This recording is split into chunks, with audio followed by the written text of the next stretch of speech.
شيخ قرآن تحت قدمي.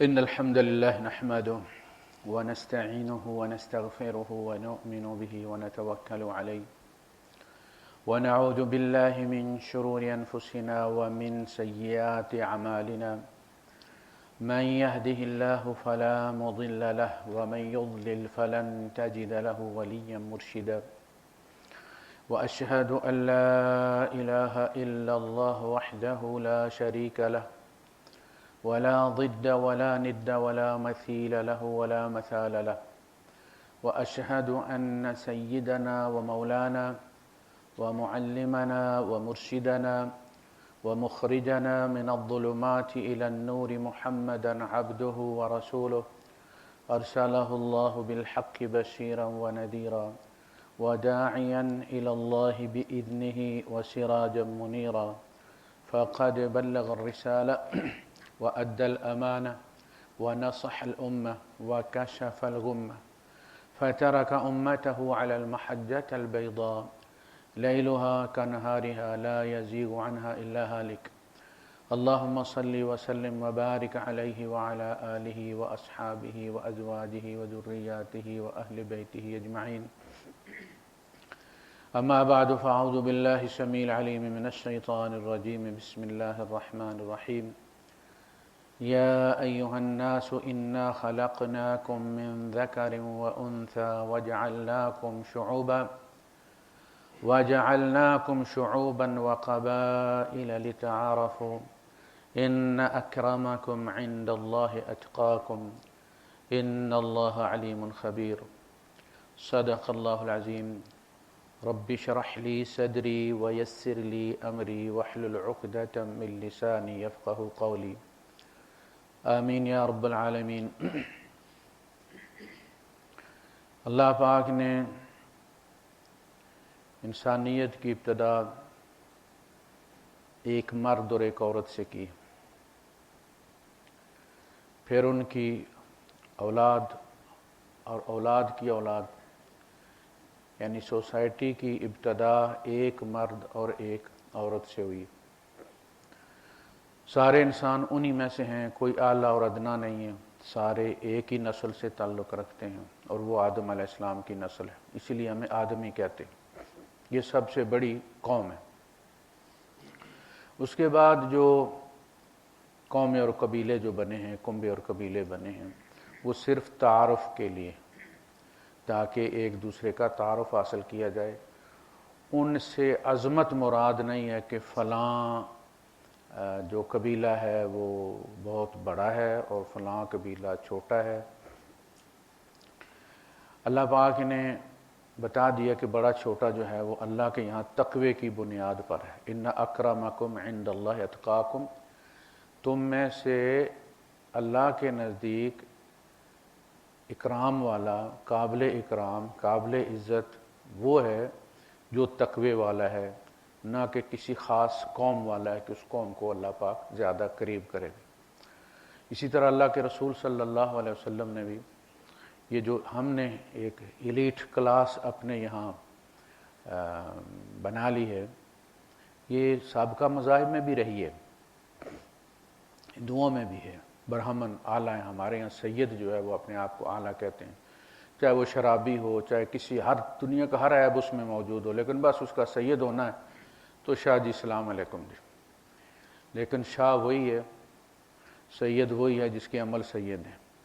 اللہ کے رسول صلی اللہ علیہ وسلم نے فرمایا تھا جس کو اس کے عمل پیچھے چھوڑ دیں گے اس کو اس کا نسب آگے نہیں بڑھائے گا، اور جس کو اس کے عمل گرا دیں گے اس کو اس کا نسب نہیں اٹھائے گا.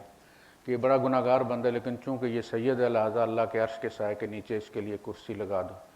ایسی کوئی بات نہیں. یہ بعد میں اختراع کیا گیا عقیدہ ہے، اور پھر یہاں تک نوبت پہنچی کہ جی سید کی شادی غیر سید میں نہیں ہو سکتی. اس سے آپ اندازہ لگا لیں کہ یہ بالکل وہی عقیدہ ہے جو برہمنوں کا ہے. ان میں جو 4 نسلیں بن گئی ہیں اور طے کر لیا گیا کہ فلاں سب سے اعلیٰ ہے، فلاں کی حیثیت سر کسی ہے، اسی طرح ہمارے یہاں سیدوں کا معاملہ ہے. اسی سے پھر وہ بھی بنا کہ جی سید کو زکوٰۃ نہیں لگتی، سید کو گناہ سارے لگ جاتے ہیں، وہ سب کچھ کرتے پھرتے ہیں، لیکن سید کو جی زکوٰۃ نہیں لگتی۔ یہ کوئی شرعی مسئلہ نہیں ہے، قرآن میں ایسا نہیں کہا گیا، قرآن نے کہیں استثناء نہیں دیا۔ وہ جو مدیں گنوائی گئی ہیں زکوٰۃ کی سورہ توبہ میں، انما الصدقات للفقراء والمساکین والعاملین علیہ، اس میں کہیں بھی استثناء نہیں دیا گیا کہ ہاں سید کو نہیں دینی۔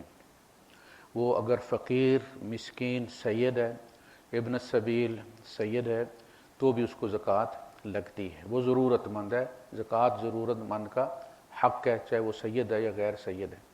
اب یہ جو سیدوں والا مسئلہ ہے وہ یہ ہے کہ چونکہ خیبر کی جو جاگیر تھی اس میں سے اللہ کے رسول صلی اللہ علیہ وسلم کی 9 بیویوں کے لیے، ابن جو حضرت عباس تھے ان کی اولاد کے لیے، آل عقیل کے لیے، اور حضرت علی رضی اللہ تعالیٰ عنہ اس میں شامل ہیں، یہ کچھ گھر تھے جن کو اس جاگیر میں سے سالانہ ملا کرتا تھا، جیسا کہ اللہ پاک نے سورہ حشر میں اس کا ذکر فرمایا۔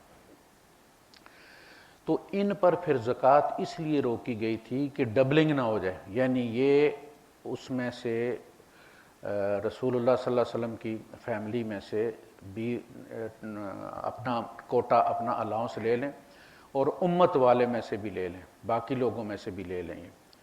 تو جب اب سیدوں کا الاؤنس نہیں ہے، وہ جاگیر کا کوئی مسئلہ نہیں ہے، وہ بھی ہمارے جیسے ہی ہیں، کما کے کھاتے ہیں، تو پھر ان پہ بھی جب وہ بیمار ہوں اور ان کے پاس دوا کے پیسے نہ ہوں یا کالج کی فیس نہ ہو تو ان کی مدد بھی کی جا سکتی ہے، یہ کوئی شرعی مسئلہ نہیں ہے، یہ بعد میں ہم نے بنایا۔ اس آیت سے پہلے جس میں اللہ پاک نے فرمایا کہ تم ایک ہی قوم ہو، ایک ہی ماں اور ایک ہی باپ کی اولاد ہو، اس میں سماجی برائیوں کا ذکر کیا گیا ہے۔ یا ایھا الذین آمنوا لا یسخر قوم من قوم عسی ان یکونوا خیرا منہم، اے ایمان والو تم میں سے ایک گروہ دوسرے کے ساتھ تمسخر نہ کیا کرے، اس کا تمسخر نہ اڑایا کرے، ہو سکتا ہے وہ تم سے بہتر ہوں۔ ولا نساء من نساء عسى ان يكن خيرا منهن، اور نہ عورتوں کا تمسخر اڑایا کریں، ہو سکتا ہے کہ وہ جس کسی کا تمسخر کسی وجہ سے اڑا رہی ہیں، ہو سکتا ہے کہ وہ دوسری وجہ میں ان سے افضل ہوں۔ ولا تلمزوا انفسکم، تم ایک دوسرے پر عیب نہ لگایا کرو، اور انفسکم یعنی اپنے آپ کو عیب نہ لگایا کرو، جیسا کہ فرمایا گیا کہ امت مسلمہ اصل میں ایک جسد کی طرح ہے، کا جسد واحد، ایک جسد ہے یہ امت، اس میں سے تم کسی پر عیب اگر لگا رہے ہو تو اصل میں تم اپنی ذات پر وہ عیب لگا رہے ہو۔ دوسروں کے لیے تم ایک ہو، وہ جب تمہیں مارنے آتے ہیں تو وہ فرقہ کر کے نہیں مارتے کہ اس کو مارو اور اس کو چھوڑ دو، وہ تمہیں مسلم سمجھ کے سب کو، تمام فرقوں کو مسلم سمجھ کے ہی مارتے ہیں، تم اپنے آپ کو سارے مسلم سمجھ کے ہی اور اتفاق اور اتحاد کے ساتھ ان کا مقابلہ کرو۔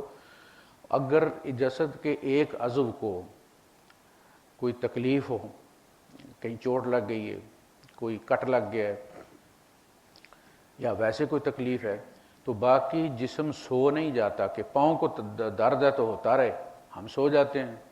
فرمایا اس کا پورا بدن جو ہے وہ اس کا ساتھ دیتا ہے، جاگ کر بھی، بالسحر والحمى، اور بخار کے ساتھ بھی، یعنی چوٹ پاؤں میں لگتی ہے، بخار پورے بدن کو ہوتا ہے۔ اس سے بہترین مثال کیا سمجھائی جا سکتی تھی؟ تو اللہ کے رسول صلی اللہ علیہ وسلم نے فرمایا تم ایک۔ سورہ نور میں بھی اسی طرح فرمایا کہ تم اپنے آپ کو، تم نے اپنے بارے میں تم نے برا گمان کیا، یعنی اے مسلمانوں، مکے میں مدینے میں یہود بھی تھے، نصارہ بھی تھے، مومن بھی تھے، تو یہ آپ سمجھ لیں کہ 3 باڈیز ہیں۔ تو اللہ پاک نے فرمایا کہ لولا سمعتموہ ظن المؤمنون والمؤمنات بانفسہم خیرا، یہ نہیں کہا کہ حضرت عائشہ کے بارے میں تم نے اچھا گمان کیوں نہیں کیا، فرمایا تم نے اپنے بارے میں اچھا گمان کیوں نہیں کیا، یعنی تم نے یہ سمجھ لیا کہ تم لوگوں کا کردار اس قسم کا ہے، تم نے منافقوں کی اڑائی گئی جو ہے وہ ایک اسکینڈل کو اور اس خبر کو تم نے یوں سچ تسلیم کر لیا، گویا تمہیں پتہ نہیں کہ اس سوسائٹی کی یا تم مسلمانوں کی اخلاقی حالت کیا ہے، تم نے اپنے آپ کو برا تسلیم کر لیا، تو ولا تلمزوا انفسکم، اپنے آپ کو برا نہ کہا کرو، ولا تنابزوا بالالقاب، اور دوسروں کے لقب نہ رکھا کرو، یعنی وہ لقب جو ان کے لیے ناپسندیدہ ہوں، جس سے وہ چڑ جائے، وہ مت رکھا کرو۔ اس میں بعض وہ لوگ ہوتے ہیں کہ جن کی نشانی وہی ہوتی ہے، لہٰذا انہیں اس نشانی سے بلانے میں کوئی حرج نہیں، اس لیے کہ وہ بھی اصل میں تعارف کا ذریعہ بن جاتی ہے۔ جیسے ہمارے احادیث کے راویوں میں کچھ نام ایسے ہیں کہ جو بظاہر عیبدار لگتے ہیں، جیسے اعرج ہے یا جیسے اعمش ہے، تو یہ بڑے امام ہیں، امام اعمش جو ہے وہ حدیث کے، لیکن اعمش کا مطلب ہوتا ہے چندہ، تو وہ چننے تھے، تو اس لیے وہ ان کے پہچان کے لیے اس کو اختیار کیا گیا، اور بھی ہیں کافی سارے۔ لیکن کسی کی بری نیت کے ساتھ کسی کا لقب رکھنا کہ جس سے وہ چڑے اور اسے تکلیف ہو، یہ جائز نہیں۔ اس کے بعد فرمایا کہ جب تم مومن ہو جاؤ، ایمان لے آؤ، تو اس کے بعد فسق کا تمہارے ساتھ جڑنا، تمہارے نام لگنا، فاسقوں والی حرکتیں کرنا، یہ تمہارے لیے کسی طرح بھی جائز نہیں ہے، اور اس سے پرہیز کرو۔ اگر یہ باتیں سمجھنے کے بعد بھی تم توبہ نہیں کرو گے تو پھر ایسے لوگ ظالم ہیں۔ اس کے بعد ارشاد فرمایا کہ یا ایھا الذین آمنوا، اے ایمان والو، اجتنبوا کثیرا من الظن، بدگمانی کی کثرت سے بچا کرو، یعنی بدگمانی جو ہے اس پر بنیاد نہیں ہونی چاہیے، بدگمانی کا کوئی ثبوت ہونا چاہیے۔ ہر معاملے کو بدگمانی سے شروع نہیں کرنا چاہیے، بلکہ خوش گمانی سے شروع کرنا چاہیے، اچھا آدمی ہوگا، یہ اچھا ہے، یہ ایسا ہے۔ ولا تجسسوا، اور نہ تم ایک دوسرے کی جاسوسی کو۔ یہ وہ حرکتیں ہیں سماجی اصل میں جس کی وجہ سے مومنوں میں دوری بھی ہوتی ہے، اور ان میں پھر جھگڑے بھی ہوتے ہیں، فساد بھی ہوتے ہیں، اور پھر یہ معاملہ آگے چلتا چلا جاتا ہے۔ ولا یغتب بعضکم بعضا، اور نہ تم ایک دوسرے کی غیبت کیا کرو، پیٹھ پیچھے اس کی برائی بیان کیا کرو۔ ان آیات سے بھی پہلے فرمایا کہ انما المؤمنون اخوۃ، ایمان والے سارے آپس میں بھائی ہیں۔ فاصلحوا بین اخویکم، اپنے دو بھائیوں میں صلح کروایا کرو، اور اللہ کا تقوی اختیار کرو، لعلکم ترحمون، تاکہ تم پر رحم کیا جائے۔ تو مومنوں کو، یعنی تم اگر بھائی ہو اور تم اپنے ایک بھائی میں عیب بیان کرتے ہو کسی جگہ، تو وہ تمہارا پورا شجرہ بدنام ہوتا ہے، تم بھی ساتھ بدنام ہوتے ہو، تمہارا باپ بھی ساتھ میں بدنام ہوتا ہے۔ تم کیا سمجھتے ہو کہ صرف وہی بھائی جو ہے وہ بدنام ہوگا؟ تم ایک مومن کو جب برا کہتے ہو تو تم یہ اس بات کو سیدھا لے جاتے ہو اپنے نبی تک، پورے شجرے کو تم بدنام کرتے ہو کہ مومن ایسے ہوتے ہیں، جبکہ مومن ایسے نہیں ہوتے۔ بھائی میں عیب ہے تو اس کو اس کی جگہ بتایا جائے کہ یہ ایسا ہے اور ایسا نہیں ہونا چاہیے۔ اب یہ سوشل معاملات ہیں۔ پہلے میاں بیوی تھے، آدم علیہ السلام اور حضرت حوا، دونوں کا ہی معاملہ تھا۔ پھر اولاد آگے بڑھی تو آپ دیکھ لیں، دو بچوں میں، ان کے دو بیٹوں میں آپس میں اختلاف ہو گیا اور ایک نے دوسرے کو قتل کر دیا۔ اب یہ سوسائٹی شروع ہو گئی ہے۔ تو اللہ پاک نے جتنے بھی نبی بھیجے ہیں وہ اصلاً ان کی تعلیم دو چیزوں پر ڈیپینڈ کرتی تھی، یا دو چیزیں اس کی بنیاد ہوتی تھی، ایک عقیدہ اور ایک سماجی قوانین۔ ایک انسان دوسرے انسان پر ظلم نہ کرے، اس کا حق نہ کھائے، اس کو تنگ نہ کرے، اس کو بے عزت نہ کرے، اس کی عصمت کی حفاظت ہونی چاہیے، اس کی عزت کی حفاظت ہونی چاہیے، اس کی عقل کی حفاظت ہونی چاہیے۔ پھر شریعت ان چیزوں پر بنی۔ تو عقیدہ شروع سے یہی رہا ہے، ہمیشہ سے اللہ ایک ہی ہے۔ پھر اس نے اپنا ایک نمائندہ بھیجا جن کو رسول کہتے ہیں، اس رسول پر وحی آتی ہے، فرشتے کے ذریعے آتی ہے، پھر فرشتوں پر ایمان ہے۔ ایمانیات شروع سے آدم علیہ السلام سے لے کر نبی کریم صلی اللہ علیہ وسلم تک ایک جیسے ہیں۔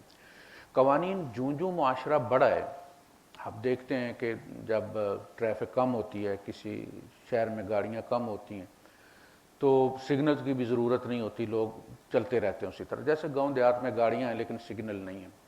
پھر جب یہ تھوڑے سے بڑے شہر میں پہنچتے ہیں گاؤں والے، تو وہاں پھر سگنل بھی ہیں، وہاں کے قوانین بھی ہیں، بالکل سوسائٹی کے ساتھ اسی طرح ہوا ہے۔ جب یہ ایک گاؤں میں تھی تو کوئی خاص قوانین نہیں تھے، لیکن جو یہ بڑھتی ہے تو پھر نیا نبی آتا ہے اور اس تعداد کے لحاظ سے سوشل ویلیوز جو ہیں ان میں پھر تبدیلی ہوتی ہے، پھر قوانین تبدیل ہوتے ہیں، پھر وراثت کا قانون آیا۔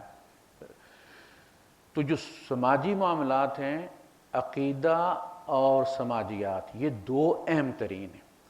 عقیدے کے ساتھ جو عامل الصالحات ہے اس میں بھی یہ حقوق جو ہیں انسانوں پر وہ اولیت رکھتے ہیں۔ اللہ کے رسول صلی اللہ علیہ وسلم نے ارشاد فرمایا کہ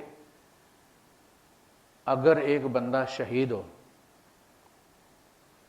پھر زندہ کیا جائے، وہ پھر شہید ہو، پھر زندہ کیا جائے، پھر شہید ہو، پھر زندہ کیا جائے، تب بھی اس کو حقوق العباد معاف نہیں۔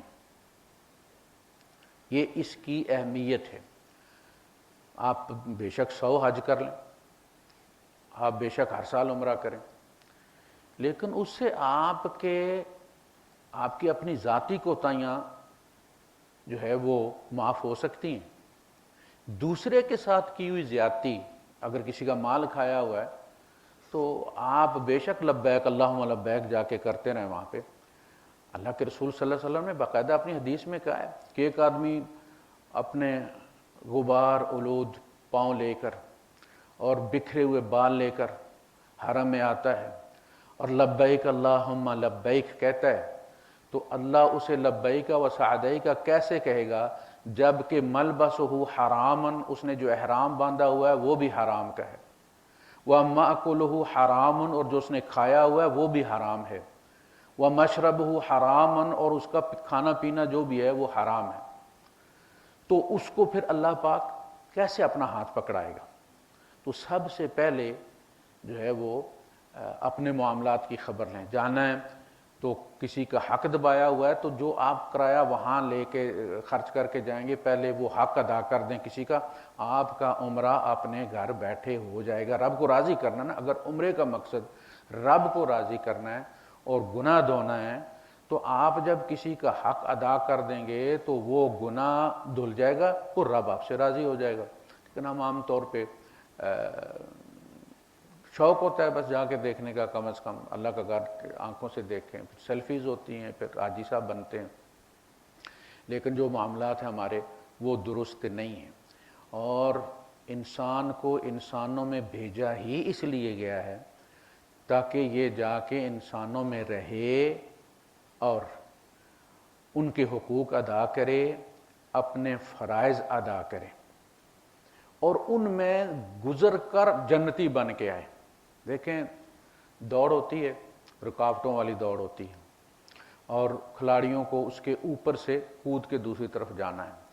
اب ان میں سے 10 کھلاڑی تو ان رکاوٹوں کو عبور کر کے جا رہے ہیں، ان کے اوپر سے 11واں جو ہے وہ اندھا دھند سائیڈ سے ہو کے دوڑتا ہی چلا جا رہا ہے کہ اس کے رستے میں کوئی رکاوٹ نہیں ہے، ظاہر ہے وہ تو پھر ان سے پہلے پہنچے گا فنش لائن پہ، لیکن اس کو کنسیڈر نہیں کیا جائے گا اس لیے کہ وہ ان رکاوٹوں سے وہ جو شروط تھیں وہ ان میں سے گزر کر نہیں آیا، لہذا پہلے پہنچ کر بھی وہ فیل ہو گئے۔ اسی طرح فَادْخُلِي فِي عِبَادِي وَادْخُلِي جَنَّتِي، تو میرے بندوں میں جا اور پھر میری جنت میں آ، پھر جنتی ثابت کر اپنے آپ کو۔ کلیاں دوڑ کے جناب علی پہلے نمبر پر آنے والی بات اسلام میں کوئی نہیں۔ رولز اینڈ ریگولیشنز کی پابندی کرنی، آپ کسی غار میں چلے جائیں 60 سال وہاں بیٹھے رہیں عبادت کرتے رہیں آپ، تو آپ نے کیا کیا؟ یہ عبادت اصلاً اس لیے ہے کہ یہ ہمیں ریچارج کرتی ہے، ہم ریچارج ہوتے ہیں، ہمارا ایمان قوی ہوتا ہے، پھر جب ہم لوگوں کے ساتھ معاملات کرتے ہیں تو وہ ایمان ہمارے کام آتا ہے، یہ ہمیں کم تولنے سے روکتا ہے، جھوٹ بولنے سے روکتا ہے، ملاوٹ کرنے سے روکتا ہے، ہم پھر بیٹری کمزور ہوتی ہے، ہم اگلی نماز کے لیے آ جاتے ہیں اور پھر ایمان اپنا ریچارج کرتے ہیں اللہ پر ایمان۔ یہ وضو کیا ہے؟ یہ وضو بھی اصلاً اس ایمان کو مضبوط کرنے کے لیے کہ اللہ پاک کو، اگر آپ کا وضو ٹوٹ گیا کسی کو پتہ نہیں چلا تو آپ صف چھوڑ کے نکل جاتے ہیں، اس کا مطلب ہے کہ آپ کا اللہ پر ایمان ہے۔ لیکن جب ہم کم تولتے ہیں تو ہم کیا سمجھتے ہیں کہ وہاں اللہ نہیں ہے، صرف مسجد میں اللہ پاک ہے۔ تو جو چیز یہاں سے ہم اخذ کرتے ہیں اس سے اگر سوسائٹی استفادہ کرتی ہے تو پھر سمجھ لیں کہ آپ پاس ہو گئے، پھر ان نمازوں کا کوئی وزن ہوگا، اس لیے کہ ان نمازوں سے کما کے آپ نے معاشرے پر خرچ کیا اپنا ایمان۔ لیکن اگر ایک جو ہے وہ دفاع المدنی والا جو ہے، سول ڈیفنس والا، فائر بریگیڈ والا، وہ ٹریننگ بھی کرتا ہے، یونیفارم بھی بڑی اچھی پہنتا ہے، لیکن جب کہاں کہیں بھی آگ لگتی ہے تو وہ بس کرسی پہ بیٹھا سگریٹ پیتا رہتا ہے، تو آپ کا کیا خیال ہے؟ اس نے حق ادا کر دیا، اس کی وردی دیکھ کر اس کو کر دیا جائے گا تنخواہ دے دیے؟ ایسا نہیں ہے، اللہ کے یہاں ایسا اندھیر نہیں ہے۔ ہمیں اس لیے کہا نا والذین ہم علی صلواتہم یحافظون، وہ اپنی نمازوں کی حفاظت کرتے ہیں، یعنی ان کو سیو رکھتے ہیں، جو چارجنگ ہوتی ہے، جو ایمان حاصل ہوتا ہے اس کو سیو رکھتے ہیں، اور جہاں ضرورت پڑتی ہے اس کو استعمال کرتے ہیں۔ لیکن ہم سیڑھیاں اترتے ہیں تو وہ جو چارجنگ ہماری ہوتی ہے وہ یہیں وہ پرانے سیل کی طرح ٹھوس ہو جاتی ہے، اور اس کے بعد پھر ہم معاشرے کے ساتھ جو کرنا ہوتا ہے وہ سب کو معلوم ہے جو ہمارے یہاں ہو رہا ہے۔ تو مسجدیں زیادہ ہو گئی ہیں، نمازی بھی زیادہ ہو گئے ہیں، حاج بھی زیادہ ہو گئے ہیں، حالانکہ مہنگا ہے، عمرے بھی ہو رہے ہیں، لیکن معاشرے میں دیکھ لیں آپ کہ اس کا اثر کوئی نہیں ہے۔ ہر گاؤں میں، ہمارے گاؤں میں پہلے صرف ایک حاجی صاحب تھے، بہت بڑی بات ہوتی تھی کسی کا حج کرنا، اب وٹا پٹو نیچے سے حاجی نکلتا ہے۔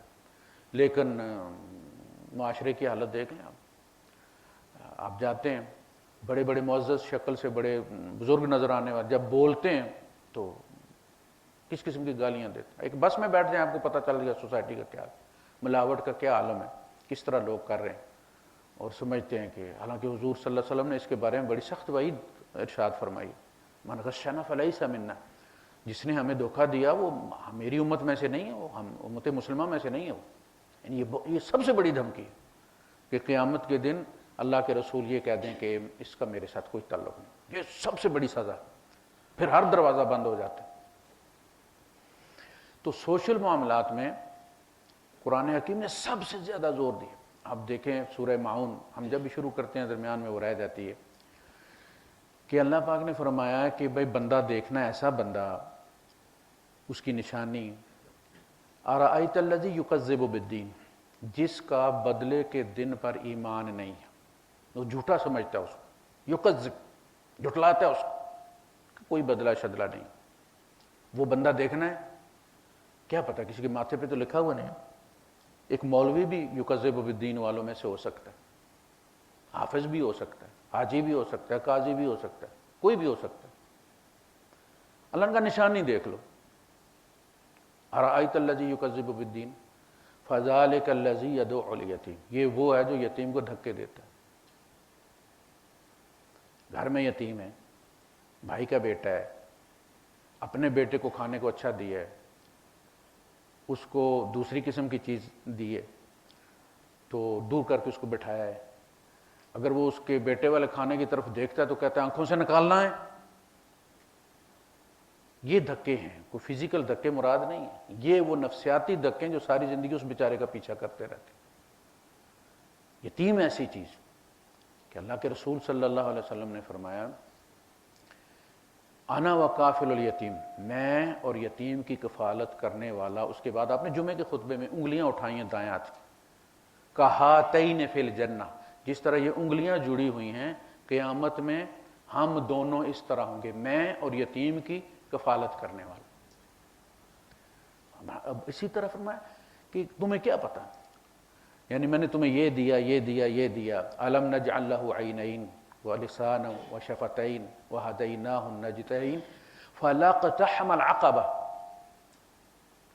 آنکھیں، زبان، یہ ساری نعمتیں ہونے کے باوجود یہ گھاٹی میں سے ہو کر نہیں گزرا، اس گھاٹی میں سے نکل نہیں سکا۔ وما ادراک ما العقبہ فک رقبہ، اور تمہیں کیا معلوم کہ وہ گھاٹی کیا ہے؟ کسی کی گردن چھڑا دینا، فک رقبہ۔ اس زمانے میں غلامی ہوتی تھی، آج کل قرضے، اگر کسی کا جائز قرضہ ہے تو آپ زکوٰۃ دے کے اس کو چھڑوا سکتے ہیں، یہ گردن آزاد کروانے والی بات۔ بعض دفعہ ایسا بھی ہوتا ہے کہ آپ کو پتہ نہیں ہوتا دوسرے کے معاملات کس قسم کے، اور جب وہ ان کے پریشر میں آ کر خودکشی کر جاتا ہے تو پھر بندہ کہتا پھرتا ہے کہ اوہو یار اتنی ساری بات تھی، ہمیں پتہ ہوتا تو ہم جو ہے وہ مدد کر دیتے۔ اس مسجد کے ایک دو بندے اسی طرح یہاں پر خودکشی کر گئے ہیں۔ یہاں معاملہ یہ ہے کہ معاملات جب پھنس جاتے ہیں تو بندہ دلدل میں پھنس جاتا ہے۔ اپنے وطن میں 100 طریقے نکل آتے لیکن یہاں راستے بند ہو جاتے ہیں، آپ کی ہر چیز بلاک ہو جاتی ہے، آپ کہیں بھاگ نہیں سکتے، کہیں چھپ نہیں سکتے، اور بندہ آپ کے پیچھے ہوتا ہے، قانون آپ کے پیچھے ہوتا ہے۔ تو پھر بندے یہ سمجھتے ہیں کہ یار اس سے بہتر ہے کہ بندہ مر جائے۔ ابھی ریسنٹلی پچھلے ہفتے ایک بندے نے درخت کے ساتھ لٹک کے خودکشی، ہمارے ایک دوست نے بیچارے پہلی صف میں آ کے بیٹھا کرتے تھے مصافہ میں، اپنے دفتر میں ٹائپنگ سینٹر تھا ان کا، تو ان کا کینسر تھا ان کے کسی بچے کو، تو اس کے علاج میں پیسے ان سے لگ گئے، وہ جو لوگوں سے لیے تھے ویزا رینیو کروانے کے لیے، اور وہ چڑھ گیا اور ان کے پاس دینے کے لیے نہیں تھے، تو انہوں نے اسی دفتر میں پھر وہ رسی سے پنکھے کے ساتھ لگا کے تو لٹک کے۔ تو یہ وہ چیزیں ہیں کہ جن کے بارے میں ہمیں خبر ہونی چاہیے۔ ہمیں یہ خبر ہوتی ہے کہ محلے میں کس نے کیا عیب کیا ہے، گاؤں میں سب کو پتہ ہوتا ہے۔ کیا یہ پتہ نہیں ہوتا کہ کس کو کھانے کی ضرورت ہے، کون غریب ہے، کس کے گھر میں بچہ بیمار ہے مگر اس کے پاس پیسے نہیں ہیں علاج کروائیں، یہ پتہ نہیں ہوتا؟ پتہ ہوتا ہے، بے حسی۔ اور یہ بے حسی میں آج تک نہیں سمجھ سکا کہ کیوں ہے۔ ہم خود یہاں جب ہم ہوتے ہیں تو اور ہوتے ہیں، لیکن ہم پاکستان جاتے ہیں تو تغیر ہم محسوس کرتے ہیں۔ جو درد ہم یہاں محسوس کرتے ہیں کسی غریب کا، فقیر کا، اس کی مدد کو دوڑتے ہیں، پاکستان میں جا کے بے حسی سی آ جاتی، خود بندہ محسوس کرتا ہے۔ تو یہ وہاں پہ بہت بڑی، حاجی بھی پاکستان کے سب سے زیادہ ہوتے ہیں وہاں پہ، اور بے حسی بھی ہم میں بہت زیادہ ہے۔ تو یہ سوشل معاملات میں ہم کمزور ہیں، باقی عبادت ہم بہت کرتے ہیں۔ مسجد جب محلے محلے میں مسجد، ایک محلے میں 3 مسجدیں، ہر 200 گز کے بعد مسجد ہے، لیکن سوشل معاملات ہمارے درست نہیں۔ تو پہلی یہ بتائی کہ وہ یتیم کو دھکے دیتا ہے۔ یہاں فرمایا کہ عقبہ جو ہے وہ گھاٹی، آپ کو پتہ ہے بیعت عقبہ اولا اور ثانیہ جو ہے وہ اس گھاٹی میں چھپ کے بیعت ہوئی تھی مدینے والوں، وہ گھاٹی ہے، یعنی بڑا تنگ راستہ ہے جس میں سے گزر کے جانا پڑتا ہے۔ وَمَا أَدْرَاكَ مَا الْعَقَبَةُ فَكُّ رَقَبَةٍ أَوْ إِطْعَامٌ فِي يَوْمٍ ذِي مَسْغَبَةٍ يَتِيمًا ذَا مَقْرَبَةٍ أَوْ مِسْكِينًا ذَا مَتْرَبَةٍ یتیماً ذا مقربہ، قریبی یتیم۔ اچھا ہونا یہ چاہیے کہ بھئی جو دور کے یتیم کو دینے میں زیادہ اجر ہونا چاہیے، لاجیکلی۔ یہاں تو خون کا رشتہ ہے نا، جو قریبی یتیم ہے اس کے خون کا رشتہ ہے، آپ اس کو دے رہے ہیں تو کچھ نہ کچھ اثر بھانجا کر کے، بھتیجا کر کے بھی ہے۔ غیر تو صرف غیر ہے نا، اس کو تو صرف پیور اللہ کے لیے آپ دے رہے ہیں، کسی اور جذبے سے نہیں دے رہے۔ لیکن جہاں بھی ذکر آیا ہے یتیم، قریبی یتیم، رشتہ دار یتیم، اس لیے کہ وہاں جائیداد مشترک ہے، مفادات مشترک ہیں۔ ہمارے پاس زیادہ چانسز ہیں کہ ہم یتیم کا حق کھا جائیں۔ کمزور ہے، مقدمہ نہیں کر سکتا، کہاں جائے گا، کون اس کے ساتھ چلے گا، ہمارا نظام بھی ایسا ہے، نسلوں تک مقدمے چلتے ہیں، ہم اس کا حق کھا جاتے ہیں۔ اسی لیے سورہ معون میں بھی ابتدا یتیم سے کی گئی۔ یہاں فرمایا کہ یتیماً ذا مقربۃ، رشتہ داروں میں یتیم، اور مسکیناً ذا متربہ، اور مٹی میں ملا ہوا مسکین، جو مٹی کے ساتھ مٹی ہو گیا ہے، اس کے پاس کوئی وسائل نہیں ہے، اس کی مدد کرنا۔ اس دن، جس دن کھانا کھلانا کسی کو، جس دن خود فاقہ ہو، یعنی اپنے حصے کا کسی کو کھلا دینا، یہ ہے انسانیت، اور یہ وہ کھانا ہے کہ جس کے بارے میں اللہ پاک کہتا ہے کہ وہ قیامت کے دن میرے پاس پاؤ گے۔ یعنی اس کا اعزاز دیکھ لیں آپ، ایک کھانا وہ ہے، اس کی اگر تھوڑی سی آپ والیوم اس کا کم کر دیں، اوپر والے کا لیفٹ میں کریں گے تھوڑا سا تو تو کھانا ہم کھاتے ہیں، جب وہ یہاں سے نیچے چلا جاتا ہے تو یہ زیادہ کر رہے ہیں ہم، ہاں جی، یہاں سے نیچے جاتا ہے تو گندگی بن جاتا ہے، بس کافی. وہ کھانا یہاں سے نیچے جاتا ہے تو گندگی بن جاتا ہے، ہر کوئی اس سے نفرت کرتا ہے. وہی کھانا آپ جب کسی غریب کو دے دیتے ہیں تو اس کے گندگی سے بچا کے اس کا مقام کیا ہے کہ وہ اللہ کے یہاں پایا جائے گا، یہ گٹر میں پایا جائے گا جو آپ نے کھا لی. وہ ایک بزرگ لکھتے ہیں، اپنے والد صاحب کے بارے میں لکھتے ہیں کہ وہ ہم ان کے لیے کوئی اچھی چیز لے کر آتے تھے، رکھتے تھے، بالکل تیار ہوتے تھے کھانے کے لیے، اور پھر اٹھاتے اور کہتے کہ یار بیٹا یہ پڑوس میں فلاں کو دے آؤ. ہم یہاں سے نیچے اتر گیا تو یہ ہاتھ سے نکل جائے گا، یہ گندگی بن جائے گا، یار اسے محفوظ کر دو، اس غریب کو دے آؤ. یہ سوچ جب ہو جائے آپ کی، یہ ہے ایمان بالآخرہ، یہ ہے یقین.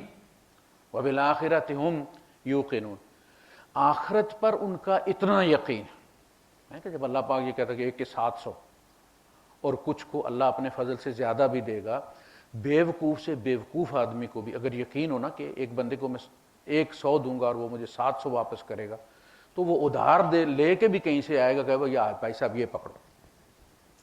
صحابہ کا یہ تھا، انہیں ایمان بالآخرہ تھا، آخرت پر اس حد تک یقین تھا جس طرح ہمیں بزنس پر ہوتا ہے، کمپنیوں کے شیئر خریدتے ہیں، فلاں کرتے ہیں، حالانکہ یہ سارا سراب ہے. تو اللہ کے رسول صلی اللہ علیہ وسلم نے اپیل کی، تو ایک صاحب کھیتوں میں تھے، منافقوں نے یہ کہا آپس میں کہ ان اللہ فقیر ونحن اغنیاء، لو جی اللہ تو فقیر ہو گیا، اب ہم سے مانگتا پھرتا ہے، ہم پیسے والے ہیں. اللہ نے فرمایا، اللہ نے ان کی بات سن لی. دوسرے جو ایمان والے تھے انہوں نے وہاں سنا کہ اللہ کے رسول صلی اللہ علیہ وسلم نے فرمایا کہ اللہ کے لیے، تو وہ وہاں سے چھوڑ کے اپنے کھیتوں میں سے آئے اور آ کے پوچھا کہ اللہ کے رسول میں نے سنا ہے کہ آپ نے اپیل کی ہے کہ اللہ کے لیے کچھ، ہاں اللہ نے مانگا ہے تاکہ تمہارے بھائیوں پر ہی خرچ کرے، تم سے لے کر تمہارے بھائیوں پر ہی خرچ کرے. تو انہوں نے فرمایا کہ اللہ کے رسول وہ جو میرا باغ ہے جس میں میرا مکان ہے، میرے بچے رہتے ہیں، جس میں آپ دوپہر کو آ کے آرام کرتے ہیں، وہ مجھے سب سے زیادہ عزیز ہے، اور آپ ہاتھ بڑھائیے میں اللہ کے لیے اس کو آپ کو دیتا ہوں. حضرت ابی دحداح رضی اللہ تعالیٰ عنہ، حضور نے ہاتھ بڑھایا، بیعت ہوئی، اور آپ نے فرمایا کم من عتق رداح ودار فیاح لابی دحداح، کتنے ہی کھجوروں اور انگوروں بھرے والے باغ اور کتنے ہی محلات تیار ہو گئے ہیں ابی دحداح کے لیے. ادھر سودا کے، یہ ایمان بالآخر.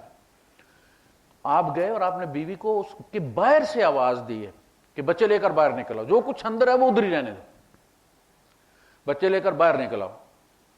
انہوں نے کہا کہ کیا ہوا؟ آپ نے فرمایا میں نے بیچ دی ہے. کس کو بیچا؟ کہا اللہ کو بیچ دی ہے. تو انہوں نے کہا کہ ابی دحداح واللہ تو جب بھی سودا کرتا ہے تو منافع کا سودا کرتا. لیکن یہ ہوتی ہے بیوی. مرد اگر اکیلا نیک ہے، بیوی اس کی کنجوس ہے، تو گھر میں فساد، 10 روپے بھی کئی مسجد میں دے کے جائے گا نا تو وہ گھر میں فساد مچ جائے گا، 2 دن ماحول خراب رہے گا. تو اللہ والی کو مل جائے نا تو وہ یقین کریں زندگی، وہ گھر دنیا میں جنت بن جاتا کہ آپ کی بیوی آپ سے زیادہ اللہ کو دینے کے لیے، اس کا ایمان بالآخر آپ سے زیادہ ہو. تو عورت جب ساتھ دیتی ہے تو انسان بڑے بڑے مسائل کے سامنے ڈٹ کر کھڑا ہوتا ہے. خودکشی کرنے والے عموماً وہی ہوتے ہیں جس میں بیوی ساتھ نہیں دیتی، اس گھر میں پھر خودکشی ہوتی ہے. یہی معاملہ بیوی کا ہوتا ہے. اگر شوہر اسے ایسا مل جائے اللہ والا تو وہ گھر دنیا میں جنت ہوتا. تو صحابہ کا یہ تھا.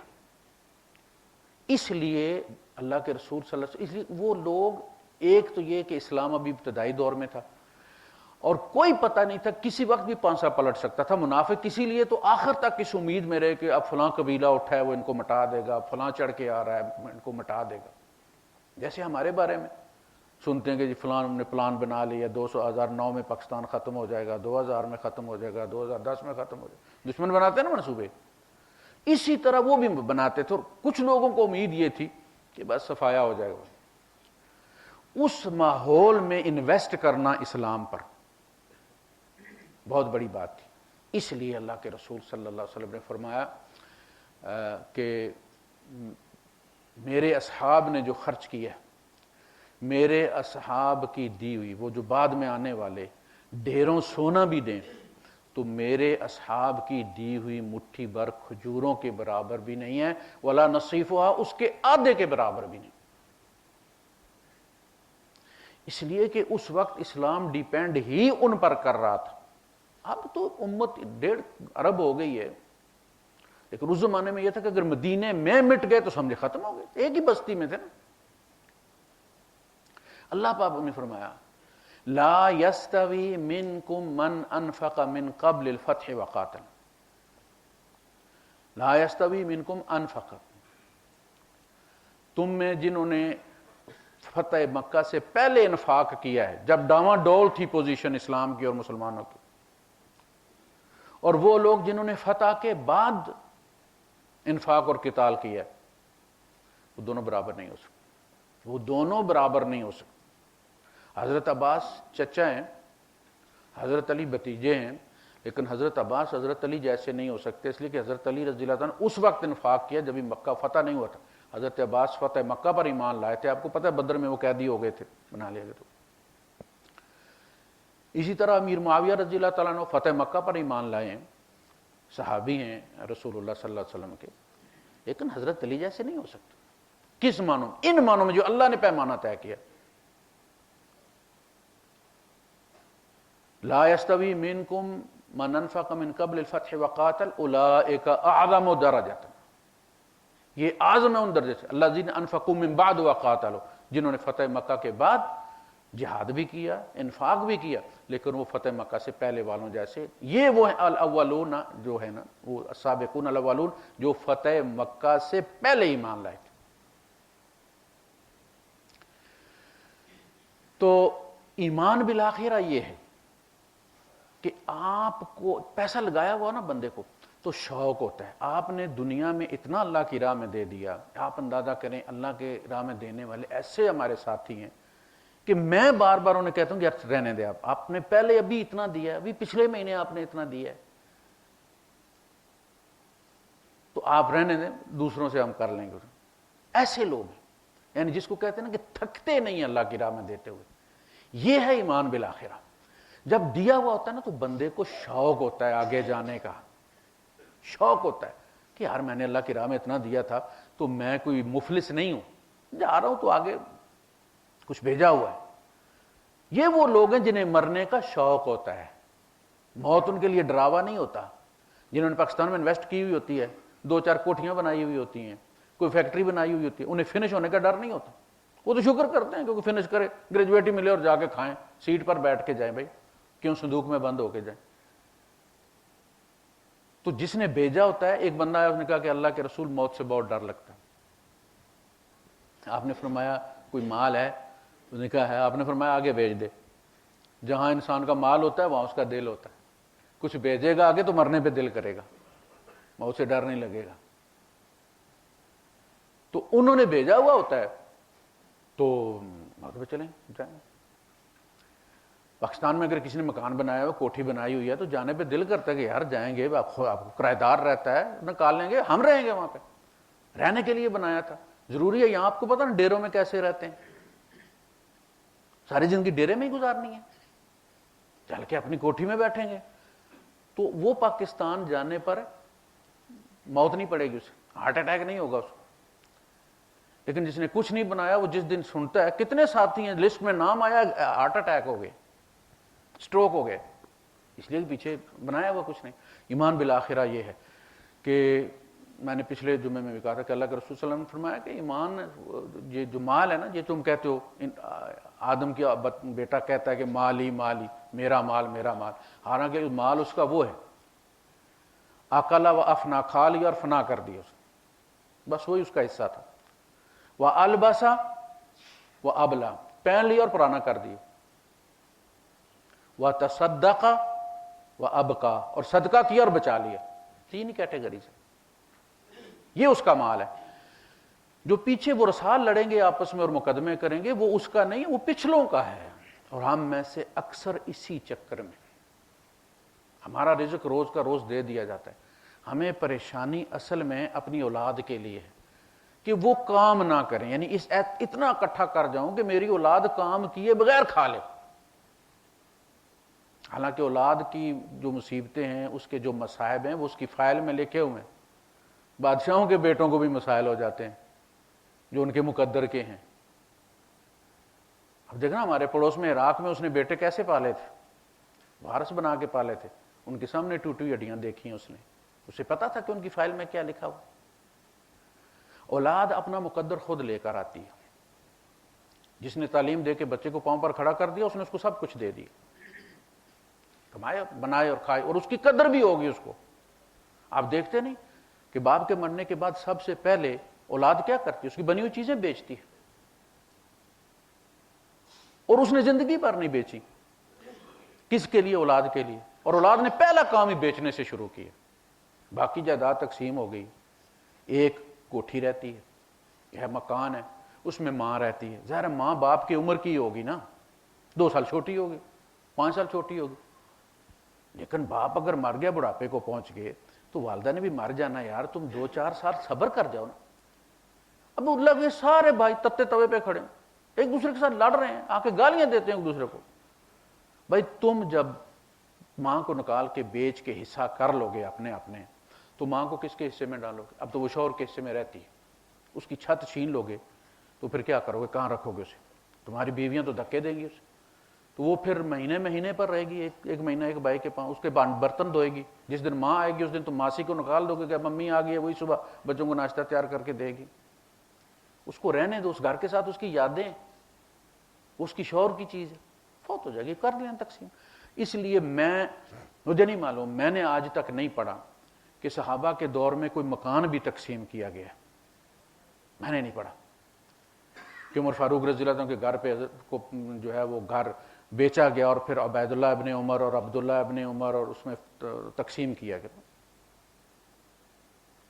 لیکن یہاں سب, میں ان سے یہی کہتا ہوں, جو بھی کہتے ہیں جی امی ایک رہتی ہیں اور بھائی آ کے کہتے ہیں کہ جی اس کو بیچیں اور میرا حصہ دیں, اس کو کوئی خبردار, جب تک ماں زندہ ہے تب تک اس کی تقسیم نہیں ہوگی. اور تقسیم کی شرط یہ ہے, رضا الکل اس میں شامل ہے, کہ اس تقسیم پر سارے راضی ہوں, وجود الکل, سارے موجود ہوں, رضا الکل, بلوغ الکل, سب بالغ ہوں, سب راضی ہوں, سب موجود ہوں. ماں جب تک راضی نہیں ہے وہ تقسیم اسی طرح پینڈنگ رہے گی. ماں فوت ہو جائے گی, پھر جو کرنا ہے تم نے کر لینا, لیکن اتنا تو اعزاز کرو اس کا. یا سب بھائی مل کر پہلے ماں کو مکان بنا کر دو, چھوٹا بنا دو اس کو, پھر تقسیم کرو. پہلے اس مکان میں حصہ ڈالو سارے مل کے, تاکہ تمہیں یہاں وراثت میں سے حصہ ملے. جو مکان بنانے میں اس کا بیٹا نہیں ہے, وہ مکان لینے میں بھی اس کا بیٹا نہیں. اور جو عقل مند ہیں, جنہیں اپنی اولاد کا پتہ ہوتا ہے کہ کیسی ہے, بچہ بچپن سے اس کی اٹھان بتا دیتی ہے کہ یہ کیسا ہے. ایک بچہ اپنے منہ سے نکال کے آپ کو دے دیتا ہے, دوسرے سے آپ مانگتے ہیں وہ ہاتھ پیچھے کر لیتا ہے, سب چیز سامنے کھل کے آ گئی آپ. وہ بندہ خود اپنی بیوی کے نام کیوں نہیں کروا کے جاتا, تاکہ اولاد اسے کل ذلیل نہ کرے. یعنی آپ کو پتہ ہے بچے بڑے ہیں, بیاہے ہوئے ہیں, آپ کو پتہ ہے وہ کوئی قدر نہیں کرتے, نہ ماں کی کرتے نہ تمہاری کرتے, تو تم بیوی کے نام لگا دو نا. زندگی میں تو تم مالک ہو نا, وارثوں کا کوئی تعلق نہیں اس کے ساتھ. وراثت شریعت وہاں انٹرفیئر کرتی ہے جب آپ موجود نہیں ہیں. جب آپ موجود ہیں شریعت آپ کو نہیں روکتی, آپ مدرسے کو دے دیں, آپ یونیورسٹی کو دے دیں, آپ اسپتال کو دے دیں, آپ ایک بیٹے کو دے دیں, دوسرے کو دے دیں, آپ بہو کو دے دیں, آپ بیوی کے نام کر دیں. شریعت نہیں اس میں مداخلت کرتی. آپ نہیں ہوں گے تو شریعت بولے گی, اپنی ہوتے ہوئے تقسیم کر. بچوں کو جو دینا ہے بچوں کو دے دو, بیوی کے نام مکان لگا دو, تاکہ آپ کے بعد یہ دھکے نہ کھائے. وہ جب فوت ہوگی تو بچوں کو مل جائے گا, بیوی بھی عزت سے رہ جائے.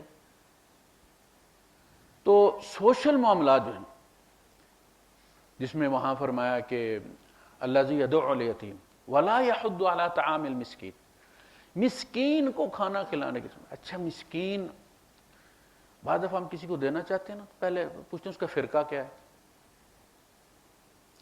اس کا نماز پڑھتا کہ نہیں پڑھتا. بھائی اس کا مسکین ہونا شرط ہے، نماز پڑھنا شرط نہیں ہے. اور لالچ سے اللہ نماز نہیں پڑھاتا.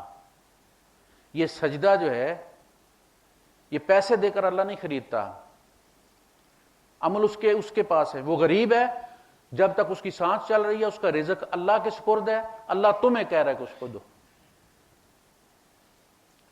آتوہم من مال اللہ الذی آتاکم، اس مال میں سے ان کو دو جو اللہ نے تمہیں دیا ہے، جو تمہارے پاس رکھا ہوا ہے، سودا ہوا. جب تم نے کلمہ پڑھا تھا ان اللہ اشترا من اشترا، آپ کو پتا نا اشتری آپ کو معلوم ہے خریدنے والے کو کہتے ہیں. اشترا خریدنا بیچنا، مشتری جو کہتے ہیں مشتری ہوشیار باش، خریدنے والا ہوشیار ہو جائے. پھر نیچے لکھا ہوتا ہے یہ پلاٹ میرا ہے اور فلاں فلاں فلاں فلاں سارا. تو یہ ہے ان اللہ اشترا من المؤمنین انفسهم واموالهم بان لهم الجنہ، اللہ نے جنت کے عوض مومنوں سے ان کی جان اور ان کا مال خرید لیا. جان بھی یہاں چھوڑ دی ہے 50-60 سال کے لیے، مال بھی چھوڑ دیا ہے کہ جہاں جہاں میرا حکم آئے گا وہاں تم خرچ کر دینا. ہم اللہ کا خرچ کرتے ہیں حکم، اس لیے فرمایا آتوہم من مال اللہ الذی آتاکم، جو اللہ نے تمہیں مال دیا اس میں سے دو اس کو. پھر یہ کہ دو قسم کے ہیں، مسکین بھی ہے، انما الصدقات للفقراء والمساکین. فقیر وہ ہے جس کے پاس کچھ نہیں ہے، اور آپ کو معلوم ہے. مسکین وہ ہے کہ جو سفید پوش ہے، ہینڈ ٹو ماؤتھ ہے، تنگی آ گئی ہے اس کو، کچھ ہے لیکن پورا نہیں ہوتا، کچھ ہے لیکن پورا نہیں ہوتا. بیٹا بھی کام پہ لگا ہوا ہے لیکن پورا نہیں ہوتا. فقیر وہ ہے کہ جس کا کچھ، اس لیے لسٹ میں اس کو پہلے رکھا ہے انما الصدقات للفقراء والمساکین. فقیر اور مسکین ہم دونوں کو ایک معنی میں لیتے ہیں، ایسا نہیں ہے. بعض بندے خوددار ہوتے ہیں، وہ نہیں اپنے پیٹ سے، لیکن ہم یہ چاہتے ہیں کہ ہم اسے 100 200 400 یا 2000 4000 جو دیتے ہیں اس سے پہلے اس کے کپڑے اتاریں، پہلے بیوی کو بھیج کے اس کے گھر کا جائزہ لیں کہ گھر میں کیا کیا سامان ہے اس کے. اگر 4 چیزیں پڑی، بائی دا وے فریج ہی پڑا ہوا ہے، ڈسپینسر پڑا ہوا ہے، لاؤ جی وہ تو ڈسپینسر بھی رکھ کے بیٹھے ہیں. پھر زکوٰۃ کیسے لگتی ہے ان پہ؟ اس وقت اس کی جو ضرورت ہے. ہم یہ چاہتے ہیں کہ وہ ہمارے اس 2-4 ہزار کے لیے پہلے گھر کے فرنیچر سارے بیچے، ڈبل بیڈ بھی بیچے، فریج بھی بیچے، فلاں چیز بھی بیچے، پھر میں اسے پیسے دوں گا. ضرورت ہے اس کو آپ دے دیں. عبداللہ ابن مسعود رضی اللہ تعالیٰ عنہ کی جو وائف تھی وہ ماہر فن تھی، جو گھریلو صنعت ہوتی ہے نا، جو اس طرح مختلف چیزیں بناتی تھی اور بیچ کے پیسے کماتی تھی. تو انہوں نے زیور بنایا ہوا تھا تو صدقہ کرنا چاہتی تھی، اس کو گلے کا ہار تھا. جب انہوں نے ہاتھ میں لیا تو عبداللہ ابن مسعود رضی اللہ عنہ کو پتہ چل گیا. انہوں نے کہاں جا رہی ہو؟ کہا یہ اللہ کی راہ میں صدقہ. انہوں نے مجھے دے دو، پتہ ہے تمہیں میں تنگ دست ہوں، مجھے دے دو، میں پہلا حقدار تمہارے گھر میں ہوں، تم اتنے دور جا کے دو گے. تو انہوں نے کہا جب تک میں اللہ کے رسول سے نہ پوچھ لوں تب تک، یعنی کہ لگے گا بھی کہ نہیں لگے گا. جا کے کہا کہ اللہ کے رسول یہ عبداللہ کہتے ہیں کہ میں اللہ کی راہ میں صدقہ دینا چاہتی ہوں اپنا ہار جو ہے، اور عبداللہ کہتے ہیں کہ یہ مجھ کو دے دو، میں زیادہ مطلب اس کا حقدار ہوں اس لیے کہ تنگ دست ہوں. تو آپ نے فرمایا اس نے صحیح کہا، اس پہ زیادہ لگتا ہے، تم دوسری جگہ جا کے دو. اور یہ کہیں اور جا کے مانگے کسی سے تو تم گھر میں کیوں نہیں سلجھا لیتی وہ مسئلہ؟ دے دو اسے، یہاں سے شروع کرو. تو یہ طعام مسکین ولا یحض علی طعام مسکین، مسکین کو کھانا کھلانے کے. اسی طرح فرمایا کہ وَيُطْعِمُونَ الطَّعَامَ عَلَى حُبِّهِ، اللہ کی محبت میں کھانا کھلاتے ہیں. اللہ نے اتنا دیا ہوا ہے تو دل کرتا ہے نا کہ بندہ دعوت کرے، دینے والے کی دعوت کرے. تو اگر آپ نے کسی کو زکوٰۃ دی ہے تو اس پر زکوٰۃ آپ کی لگ کر ختم ہو گئی ہے، اب وہ اس زکوٰۃ کا مالک ہے. وہ اگر آپ کی دعوت کرتا ہے تو وہاں کھانا جائز ہے. اب ان کی دعوت وہ تو زکوٰۃ کا پیسہ تھا، جب اس پر پہنچ گیا اس کے ہاتھ میں تو اب وہ زکوٰۃ کا پیسہ نہیں، اب وہ اس کا پیسہ ہے. تو اگر وہ آپ کو چائے پلا دے تو اس میں کوئی مسئلہ نہیں ہے. تو اللہ نے اتنی نعمتیں دی تو دل کرتا ہے کہ اللہ پاک اگر کھاتا ہوتا تو اس کی ہم دعوت کرتے. تو اللہ کہتا ہے اگر تیری محبت سچی ہے، تو مجھے کھلانا چاہتا ہے تو کسی مسکین کو کھلا، میرے پاس پہنچ جائے گا. مائیں اسی طرح ہوتی ہیں نا، ایک بیٹے سے پکڑتی ہیں دوسرے غریب بیٹے کو دے دیتی ہیں، بیٹوں سے لیتی ہیں بیٹیوں کو دے دیتی ہیں. تو اگر بندہ روک لے کہ یہ اپنے پاس نہیں رکھتی جی، یہ بیٹیوں کو جا کے دے دیتی ہے جی، یہ چھوٹے بھائی کو دے دیتی ہے جی، تو غلط. ہی اس کا مطلب یہ ماں سے محبت نہیں ہے. آپ بلکہ آپ الٹا ماں کے ہاتھوں سے دوسروں کو دلوائیں، کسی اور کو بھی دینے تو ماں کے ہاتھ سے دلوائیں. تو اللہ قیامت کے دن نعمتیں گروانے کے بعد کہے گا پھر تو نے میرے لیے کیا کیا؟ میں بھوکا تھا اور تو نے مجھے کھانے کو نہیں دیا. اللہ پاک تو کیسے بھوکا ہے؟ تو کھلاتا ہے، کھاتا نہیں ہے. وَهُوَ يُطْعِمُ وَلَا يُطْعَمُ. کہا کہ تجھے پتا تھا تیرے محلے میں فلاں بندہ جو تھا وہ بھوکا تھا، اگر تو اس کو کھلاتا تو وہ کھانا آج میرے پاس پاتا. تو وہ اعزاز ہو گیا نا کہ اللہ پاک یہ کہے کہ جی یہ اس نے دیا ہے. کسی تحفے کے بارے میں کوئی بڑا آدمی یہ کہہ دے مجمع میں کہ یہ تحفہ مجھے ان صاحب نے دیا تھا جی، اور لوگ کہیں جی بابا، اللہ حشر میں کہہ دے کہ یہ کھانا فلاں نے مجھے بھیجا تھا، ہم نے کھا لیا تو گند بن گیا. مسکین کو کھلا دیا اللہ. وَيُطْعِمُونَ الطَّعَامَ عَلَىٰ حُبِّهِ مِسْكِينًا وَيَتِيمًا وَأَسِيرًا. مسکین کو، یتیم کو اور اسیر کو. اچھا جو اسیر ہے، قیدی ہے، تو چند چڑھایا ہوا ہوگا تو قیدی ہے نا، کچھ کیا ہوا نا، کوئی کرمنل ہوگا، کوئی مسئلہ ہوگا نا، لیکن بھوکا ہے. اللہ کہتا ہے کھلاؤ اس. بھوکا ہے لیکن جب تک مرتا نہیں اس کا رزق میرے ذمہ. بے نمازی بھی ہے تو میں نے کھلانا اسے، اور میں تمہیں کہہ رہا ہوں کہ اسے دو. اس کی نیکی بدی کا حساب میں نے لینا ہے، تم نے نہیں لینا. دو اس کو کھانے کو. اس طرح ہم کہتے ہیں فلاں بھائی ہے جی نماز نہیں پڑھتا جی، یا فلاں کوئی مسئلہ ہے، اس کی نماز کا ہمارے پیسے کے ساتھ کوئی تعلق نہیں ہے. اگر وہ ضرورت مند ہے تو اس کو دیں، اس پہ لگتا ہے. تو سوشل جو معاملات ہیں اس میں ہم بہت کمزور ہیں. آپ اپنے دائیں بائیں دیکھیں، آپ کی جو بھی توفیق ہے، جو بھی توفیق ہے. ایک فقیر آیا حضرت عائشہ صدیقہ رضی اللہ تعالیٰ کے پاس، انگور رکھے ہوئے تھے، کھا لیے ہوں گے سب نے. تو آپ نے دیکھا انگور، تو وہاں کوئی انگور نہیں تھا، ایک انگور پڑا ہوا تھا. تو آپ نے وہ اٹھایا، اسے اس کے ہاتھ پہ رکھ دیا. تو اس نے کہا اماں جی یہ. آپ نے فرمایا اللہ پاک فرماتا ہے میں یعمل مثقال ذرۃ خیرا یرہ، جس نے ذرہ برابر بھی خیر کی وہ اس کو قیامت کے دن دیکھے گا. یہ انگور تو اتنا موٹا ہے، یہ ذرے سے بڑی چیز ہے، میرے پاس اس وقت یہی ہے، یہ لو. یعنی اس کو بھی ضائع نہیں ہونے دیا. کوئی لاکھوں کی بات نہیں، ہزاروں کی بات نہیں، 10 روپے کی بھی آپ کو توفیق ہے نا، وہ 10 روپے بھی 10 لاکھ قیامت کے دن ہوں گے، 10 کروڑ ہوں گے. اللہ دائیں ہاتھ پہ لیتا ہے اور پالتا ہے اس کو، حتیٰ کہ تم اسے احد پہاڑ کے برابر دیکھو گے رب کے یہاں. وہ برکت والا ہاتھ ہے. حضرت عیسیٰ علیہ السلام نے اسی طرح ایک معبد میں بیٹھے ہوئے تھے یہود کے، تو وہاں گلہ رکھا ہوا تھا، لوگ آ کے ڈال رہے. یہ شروع سے اسی طرح ہوتا ہے، یہ اللہ کے گھر اسی طرح چلتے ہیں. تو عصر کے وقت ایک خاتون آئی، اس نے ایک درم نکالا اور اپنے دوپٹے سے اسے صاف کیا اور اس میں ڈال دیا. تو حضرت عیسیٰ علیہ السلام کے منہ سے نکلا واہ واہ واہ واہ. عیسیٰ علیہ السلام سے حواریین نے کہا کہ صبح سے لوگ اتنے اتنے لا کے ڈال رہے ہیں، آپ بولے نہیں، اور اس نے ایک درم ڈالا اور آپ اس کو شاباش دے رہے ہیں. آپ نے فرمایا جو صبح سے آ رہے تھے وہ پیسے میں سے پیسہ دے رہے تھے، اس نے بھوک میں سے پیسہ دیا. یہ بھوکی ہے. یہی ایک درم تھا، اسے وہ روٹی کھا سکتی تھی، وہ اس نے اللہ کو دے دی. یہ ان سب سے بہت زیادہ اور اس کی صدقے سے، اس کی برکت سے اللہ نے وہ باقی صندوق والا بھی قبول کر دیا. یہ ہے اصل چیز کہ اللہ کوانٹیٹی نہیں دیکھتا کہ کتنا دیا ہے، کوالٹی دیکھتا ہے. حضرت غزوہ